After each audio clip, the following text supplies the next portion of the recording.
Good morning বন্ধুরা, তোমরা সবাই কেমন আছো? আশা করি তোমরা সবাই খুব ভালো আছো। আর আমিও আছি বেশ। আর এখন ঘড়ির কাঁটায় বাজে 8:50। আর এই দেখো, আমি এখন নিচে চলে যাচ্ছি। এই যে পুজোর কলা, এই পুজোর কলাটা অনেকেই জলে দিয়ে দেয়, কিন্তু আমি সেই কাজটা করি না। কেননা এই কলাটা আমি এখন গরুকে খাইয়ে দিব। তাও মনে হয় কি না, একটা জীবের পেট ভরবে, জলে দিলে তো চলেই যাবে। আগে যখন আমি বাড়িতে পুজো দিতাম, ফুল বেলপাতা ঘটের সঙ্গে 5 ফল কলা এইসব জলে দিয়ে দিতাম। আর এখন দিই না, কেননা এক ভদ্র মহিলাকে দেখেছি ফুল বেলপাতা এগুলো সব জলে দিতে, আর কলা 5 ফল গরুকে খাইয়ে দেয়। তো সেই কাজটা আমিও করি, আর মনে হয় এই কাজটা সবাইকেই করা উচিত। আর আমার কাছে মনে হয় এটাই বেস্ট। দেখলে খেয়ে নিল, এটা খেয়ে নে, এটা খা, এটা খা। পুজোর ফলমূলগুলো গরুকে খাইয়ে দিলাম, আর গরুটাও অনেকটা শান্তি পেল, আর আমিও মনের দিক থেকে অনেকটা শান্তি পেলাম। আর যখনই এবার থেকে বাড়িতে পুজো দিব, বারবারে আমি এই কাজটা করব। তো চলো, এখন আমার নিজে কিছু খাবো। তো চলো। আর আজকে আমার মডেলটা দেখছো কেমন যেন হয়ে আছে, স্নান টান করিনি, তাই জন্য মডেলটা এইরকম হয়ে আছে।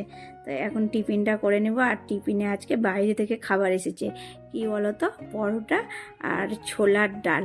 আমাদের এখানে ছোলার ডালই দেয় পরোটার সঙ্গে। আমাকে একটু বেশ আলুর তরকারি দিলে ভালো লাগে, কিন্তু আলু আর মানে 4-5টা মনে হয় আলু দিয়ে দিয়েছে, আর ছোলার ডাল। তো এটাই আজকে সকালের টিফিন হয়ে যাবে। ভালোই হয় বলো, মাঝে মধ্যে বাইরের টিফিন করতে ভালোই লাগে। খাওয়া দাওয়া সেরে লেগে পড়লাম রান্নাতে। মাছের ঝোল ভাত হবে। আর এই দেখো, গ্যাসটা অন করে দিয়েছি, আর মাছে লবণ হলুদ মাখিয়ে রেখেছি। আর তারপরে তেল দেওয়ার সময় দেখছি তেল নেই, দিয়ে আবার কি করব, গ্যাসটা অফ করে তেল ঢালতে লাগলাম। আর তেল ঢালতে লাগলে আমার একটু বেশি সময়ই লাগে, কেননা আমার বাড়িতে কাক নেই। আর এইভাবে তেলটা আমি ঢালবো। আর কাক ছিল জানো, নিয়েও এসেছিলো, কিন্তু কোথায় রেখেছি কাকও জানে না মনে হয় কোথায় রেখেছি, আর আমি কি করে জানবো। তো এইভাবে তেলটা ঢেলে এখন মাছটা ভালো করে ভেজে রান্নাটা করে নেব। আগে যখন আমি এইভাবে তেল ঢালতাম, তেল অনেকটা নষ্ট হতো, চারি সাইড দিয়ে পড়ে যেত। আর এখন আমার অনেকটাই অভ্যাস হয়ে গেছে, দেখতে পাচ্ছ একটুও কিন্তু তেল পড়ছে না, কি সুন্দর তেল একবারে সব বোতলে চলে গেল। আর আমি এখন তেলের বোতলটাকে 4-5টা ভালো কাপড় দিয়ে মুছে নেব, যে বোতলটা রেখে দেবো, মানে রাখবো কি, আবার কড়াইয়ের মধ্যে দিতে হবে, রাখলে হবে বলো। আর আজকে একটু মনে হচ্ছে একটু বেশি তেল পড়ে গেল জানো মাছ ভাজাতে। আর ঠিকই আছে, মাছের ঝোল করব, কিন্তু এত তেল খাওয়া ভালো না। আমার বেশ কিছুদিন থেকেই মনে হচ্ছে বেশি করে তরকারি পাতিতে তেল দিয়ে দিচ্ছি জানো। তো তেল খাওয়া কমাবো ভাবছি, দেখা যাক পারি না। তো চেষ্টা করব, চেষ্টা করলে তো সব কিছুই হয় বলো। আর এই দেখো, মাছটা ভাজতে রেখে গেলাম, আর মাছের মাথাটা রেখে দিলাম। মাছের মাথা দিয়ে একদিনটা মুড়ি ঘন্ট করব। তোমাদের দাদা ভাই বলছিল মুড়ি ঘন্ট খেতে বেশ ভালো লাগে, তাই একটা বড় দেখে মাথা নিয়ে এসেছে, তো ওটা ফ্রিজে রেখে দিলাম। ঘুম থেকে তাড়াতাড়ি উঠলে না, তাড়াতাড়ি কাজগুলো সব হয়ে যায়। আজকে আমার অনেকটাই তাড়াতাড়ি রান্না বান্না কমপ্লিট করে নিয়েছি, ঘর মোছা হয়ে গেছে। আর এখন শুধু স্নান করাটাই বাকি আছে, আর কয়েকটা জামা কাপড় কাচবো। তো ওই জামা কাপড়গুলো কেচে ছাদে দিয়ে আসবো।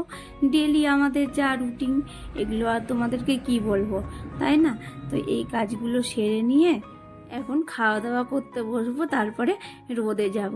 আর কিছুদিন রোদ, তারপরেই আর রোদে বসতে পারবো না। এই রোদটাকে দেখে আর ভালো লাগবে না, তাই ভাবলাম রোদটাকে মিস না করে একটু গিয়ে রোদে বসবো, রোদ থেকে এসে ঘরে এসে আরাম করব।